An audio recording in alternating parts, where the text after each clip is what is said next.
ഛത്തീസ്ഗഡിലെ ബിജാപൂരിൽ മാവോയിസ്റ്റ് ആക്രമണത്തിൽ 8 ജവാന്മാരും ഒരു ഡ്രൈവറും കൊല്ലപ്പെട്ടു. സുരക്ഷാ സേന സഞ്ചരിച്ച വാഹനം ആക്രമിച്ചത് കുഴിബോംബ് ഉപയോഗിച്ചാണ്. അനൂപ് ദാസ് ആണ് ഏറ്റവും പുതിയ വിവരങ്ങൾ നൽകാൻ ചേരുന്നത്. അനൂപ്, ഉച്ചയോടുകൂടിയായിരുന്നു ഈ ആക്രമണം ഉണ്ടാകുന്നത്. എത്ര പേരായിരുന്നു വാഹനത്തിൽ ഉണ്ടായിരുന്നത്?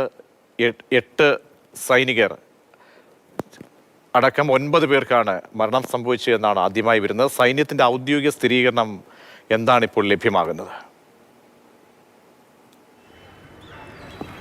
9 പേർ കൊല്ലപ്പെട്ടു. അതായത് 9 പേർ സഞ്ചരിച്ച SUV-ക്ക് നേരെയാണ് ആക്രമണം ഉണ്ടായത്. 8 പേർ ജവാന്മാരാണ്. ഒരാൾ ആ വാഹനത്തിന് ഡ്രൈവറായിരുന്നു. ഒരു മാവോയിസ്റ്റ് വിരുദ്ധ നീക്കത്തിന് ശേഷം തിരികെ ക്യാമ്പിലേക്ക് പോവുകയായിരുന്ന ജവാന്മാരാണ് ആക്രമിക്കപ്പെട്ടത്.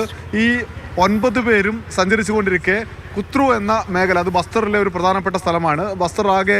ബസ്തറിലെ പല മേഖലകളിലും മാവോയിസ്റ്റുകളുടെ സാന്നിധ്യമുണ്ട്. അതുകൊണ്ട് തന്നെ ഒരു മേഖലയിൽ മാവോയിസ്റ്റുകളെ നേരിട്ട് തിരികെ ക്യാമ്പിലേക്ക് പോകുകയായിരുന്ന സംഘത്തിന് നേരെയാണ് കുഴിബോംബ് ആക്രമണം ഉണ്ടായത്. ഒരു സ്കോർപിയോ വാഹനമായിരുന്നു. ആ വാഹനത്തിലുണ്ടായിരുന്ന മുഴുവൻ ആളുകളും കൊല്ലപ്പെട്ടിരിക്കുകയാണ്. എന്തായാലും കഴിഞ്ഞ കുറച്ചാഴ്ചകളായി 3 ആഴ്ചകളായി മാവോയിസ്റ്റുകൾക്ക് നേരെ അതിരൂക്ഷമായ ആക്രമണം സുരക്ഷാ സേന നടത്തുന്നുണ്ട്.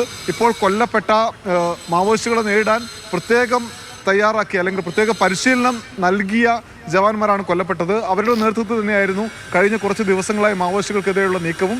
മാവോയിസ്റ്റുകൾക്കെതിരെയുള്ള ജവാന്മാരുടെ നീക്കം ശക്തമായതോടെ തിരിച്ചടിക്കാനുള്ള മാവോയിസ്റ്റുകളുടെ തീരുമാനത്തിൻ്റെ ഭാഗമായിട്ടാണ് ഇപ്പോഴത്തെ ആക്രമണം എന്ന വിലയിരുത്തലിലാണ് ഇപ്പോൾ സുരക്ഷാ സേനയുള്ളത്. എന്തായാലും ഏറ്റവും ഒടുവിൽ നമുക്ക് ലഭിക്കുന്ന വിവരമനുസരിച്ച് വാഹനത്തിലുണ്ടായിരുന്ന ആരും രക്ഷപ്പെട്ടിട്ടില്ല.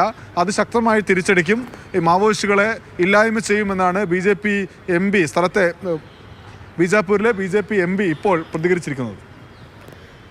വളരെ ഞെട്ടിപ്പിക്കുന്ന വാർത്തയാണ് ഇപ്പോൾ വരുന്നത്. മാവോയിസ്റ്റ് ആക്രമണമുണ്ടായി, കുഴിബോംബ് സ്ഫോടനമുണ്ടായി, 8 ജവാന്മാർക്ക് വീരമൃത്യു സംഭവിച്ചിരിക്കുന്നു. അനൂപ് ദാസാണ് വിവരങ്ങൾ നൽകിയത്.